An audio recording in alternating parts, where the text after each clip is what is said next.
Hello and welcome everyone. Happy Monday. I'm Sarah Crilly, your host today, and so excited to welcome in Dr. Alfred Johnson of Johnson Medical Associates. Welcome, Dr. J. It's so good to see you. Good morning. It's good to be here live and well, and it's a beautiful day. It is a beautiful day. Well, we have anxiously been awaiting to have you on our show to cover a lot of ground, Dr. J. We have been spending a lot of time in our houses, and I recently read an article that you had with the Katy Trail Weekly. Congratulations, by the way. That's a very, very purposeful and meaningful article that you were writing about toxic mold exposure. So many of us are spending a lot of extra time in our homes these days.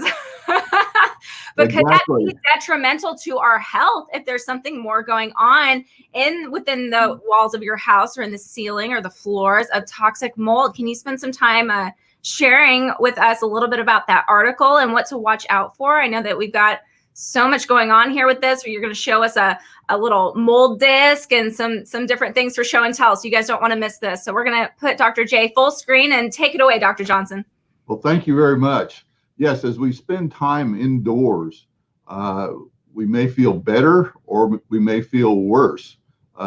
If you happen to had water leaks or dampness under your house, washers overflow, leaks under the sink, water intrusion that has not been cleaned up properly and dried out, then you can have mold growing in your home.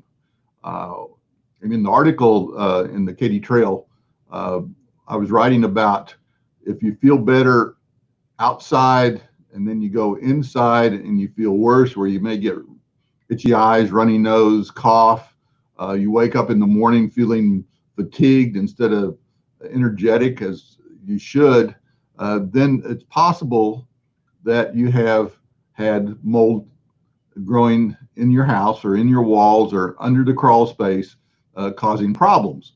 Molds affect you in 4 ways, basically. They can cause allergy, which is the itchy nose, runny eyes, cough, or exacerbate asthma. Then there is the infection part of it, where the actual mold spores are inhaled in your lungs or in your sinuses, and it produces sinusitis or pneumonia, where you actually get mold growing in your sinuses and in your lungs. Commonly, we hear about aspergillosis, which is one of the molds that can cause pneumonia, Aspergillus pneumonia. The third thing that happens is that the molds produce a toxin. It's called a mycotoxin, which affects the nervous system. And it affects also your genetics in some cases, and it affects the immune system. And with this, then people start having symptoms of numbness and tingling.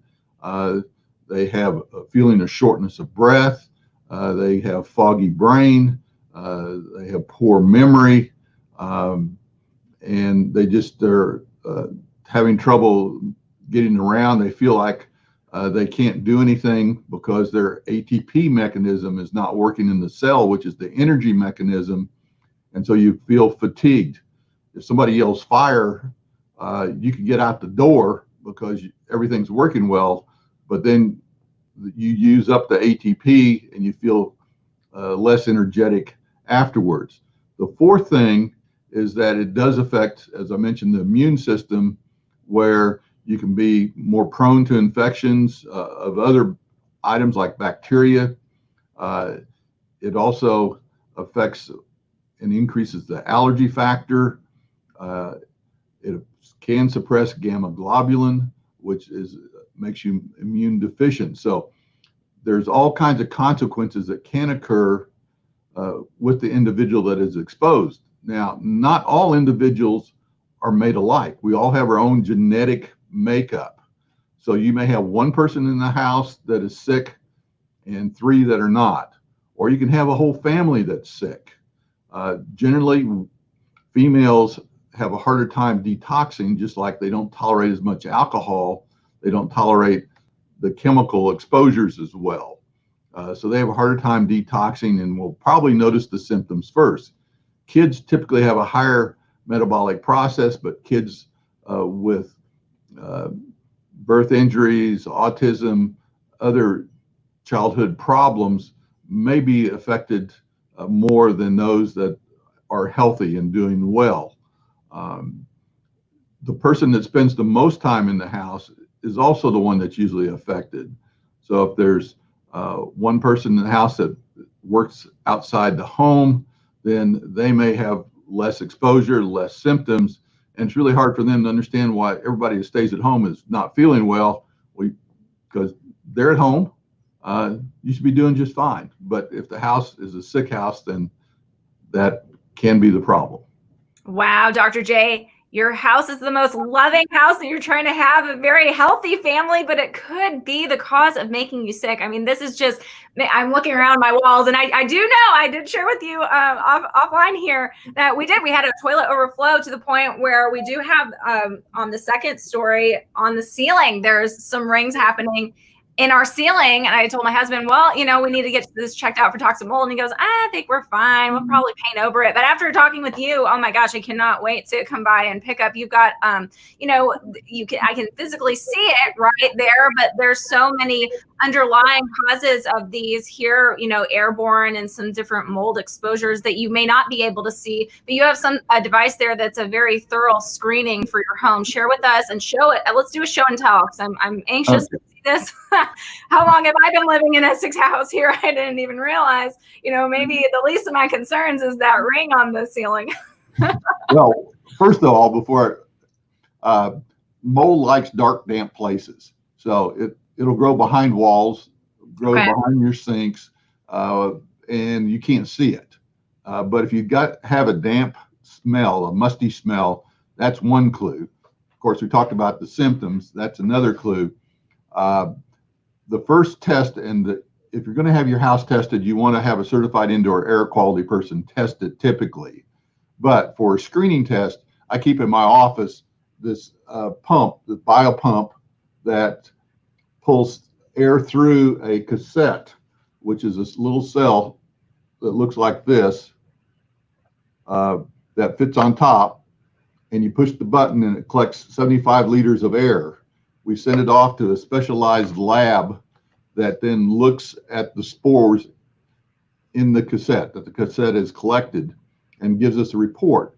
It tells us specifically the type of spore and how many.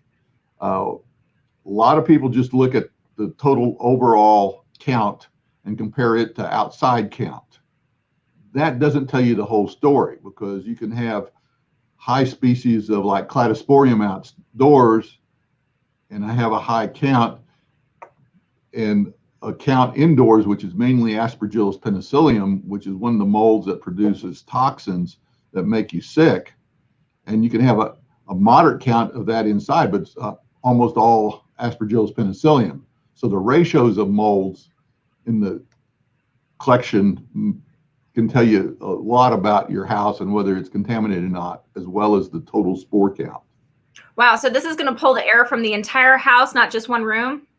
Well, it pulls the air that's in that room, but okay. So should I move it around, or should we just test that room, or break that down a little further? Yeah, typically you test different rooms or the area that's suspected. So you save money, and usually it's the room where we see it's suspected, or if you had a leak under the sink, we put it under the sink. But if you're testing the room, we typically have people turn on their fan on their HVAC system, so you're circulating air. A lot of the return air ducts go through the wall and are not ducted. So there's holes through the studs in the wall. And when the return pulls air, then it pulls air from the wall cavities. And so it helps you to really look at what's in the air. Now, there is another test that can be done, which is called the MVOC, which is mold volatile organic compounds. And it's just like measuring for formaldehyde. It's a chemical test, and it gives us clues if there is that compound given off by molds in your air system. So there's a lot of ways to look at this to try to help figure it out. Not very many physicians deal with this.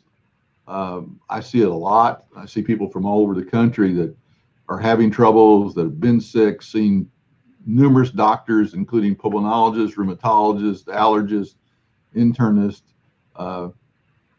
environmental physicians that they just can't figure out why they're feeling poorly. Right. And when we look at it, we find that these people have been exposed to mold. We can test for mold antibodies to show that exposure. And some of these people even have been diagnosed with Lyme disease, but the Lyme antibodies respond to mold antibodies and cause false positive Lyme test. Wow. So you got to be careful with that diagnosis of a Lyme when you haven't been bit by a tick. You need to look at your indoor environment and possible exposure to mold. Wow, Dr. Johnson. Well, thank you so much. I know my viewers and I here with the Real News PR page, the Real News Communications page on social will definitely be sharing this out. Dr. Johnson is located in Richardson. Dr. J, share with us a little bit more about your practice, what you have going on there. I know the toxic mold exposure. You also have hyperbaric and also the allergy side as well. Share with us a little bit further about JMA Associates. Yes, well, I've been in practice for 40 years, and my background's internal medicine, environmental medicine, allergy, and toxic exposures. So when you have chronic problems, you have to look at a total history of your past, your present, your exposures, and then I evaluate for underlying factors. So we look at the allergy component if that's indicated. We looked at toxicology component if that's indicated. Look at underlying medical conditions. Both can be genetic, such as gluten intolerance. There's a test for gluten intolerance that's genetic, as well as allergy. And then we devise a treatment program specifically to what you have. A lot of patients end up going to some medical person, and they go there because they do this type of treatment or that type of treatment or another type of treatment. My whole goal is to make sure what the individual has, and then the treatment is devised for that. So if it's allergy, we treat for allergy. If it's toxic exposures, we treat for the toxic part of it, whether it's a heavy metal with chelation, or whether it's a neurotoxin such as the mycotoxins, which we use nutrients as well as hyperbaric oxygen therapy to help heal the brain tissue, heal the mitochondria in the cells that kick out the toxin, and then the cells start to produce ATP. The people begin to feel better, their brain functions better, and they go through a healing process, and then they're back to functioning normally. Very good, Dr. Johnson. Well, I know we have so much to look forward to with your upcoming, you're writing for the Katy Trail Weekly. You're featured in the news very frequently, talking about so many newsworthy subject matter when it comes to our health and longevity. And very excited about your upcoming podcast. We just can't get enough of you, Dr. Johnson. I know that every time we talk with you, you just are so purpose-driven and you care about everybody that you come in contact with. And we are just so blessed to have you, Dr. J. I know that this is a mission that you've been on for a long time, and you're truly making such an impact on the health and the community. So thank you, thank you, thank you. You are just so incredible. And it is amazing to go into Dr. Johnson's office, and, you could just feel, it's like a family-friendly, fun place, but also very serious at the same time. I love walking in there, and you've just got all your books and your artwork over there. I know you like to spend a lot of time with the great outdoors, but also protecting families as well. So Dr. Johnson has tons of personality, and we just really enjoy you, Dr. J. And Mallory over there. Say hi to Mallory for us. I will, and thank you. Our office is specially designed for those people who are chemically sensitive. So we have use no VOC paints, have all hard surface floors, have HEPA filtered air, and allow no sensor odors in our office for those people who cannot tolerate chemicals, fumes, and odors, and are highly allergic. Absolutely. Can you share with us a little bit more about the hyperbaric chambers, just as that's kind of sparking for me? So you do have the side where you've got all of your hyperbaric chambers, and the other side of your facility that has your offices where you share with your patients. So kind of give us the lay of the land there. Yes, well, we have Johnson Medical Associates, which is the clinical part of our clinic where patients are seen. They have allergy testing. They do nutrient IVs. We do chelation for heavy metal toxicity. And then we have the hyperbaric portion of it, which is a treatment portion where we use chambers like you see on Jacques Cousteau for the bends, but medical use beyond the bends of hyperbaric chambers is wide and varied. Literature is published from around the world on such things as traumatic brain injury, stroke treatment, autism, cerebral palsy, sports injury, crush injuries to the extremities. A lot of times hospitals use the hyperbaric for wound healing. Well, it works also for healing all types of tissues, and it helps get the toxins out of their body, such as mold toxins in the brain, to heal and the brain function better. On strokes, in Europe, they use it as first line of treatment, which makes sense. You heal the brain tissue that has lack of oxygen first, and then you go into rehab and you get better results from rehab. So I encourage my stroke patients to at least do hyperbaric along with their rehab to get optimal recovery.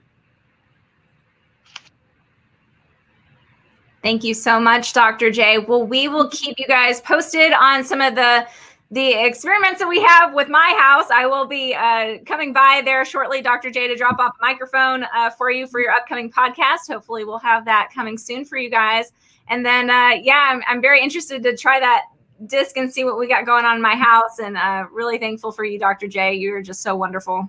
Well, thank you, and appreciate the opportunity to talk to all the people out there and to speak with you, and we'll find out what's going on with your home. All right. All right, guys. Well, thank you so much. Happy Monday. And we will see you guys again soon. Hopefully, Dr. J, let's follow up with you here in the next couple of weeks, and we'll have you back on. Thank you. My privilege. Bye-bye. Bye, everyone. Have a happy Monday.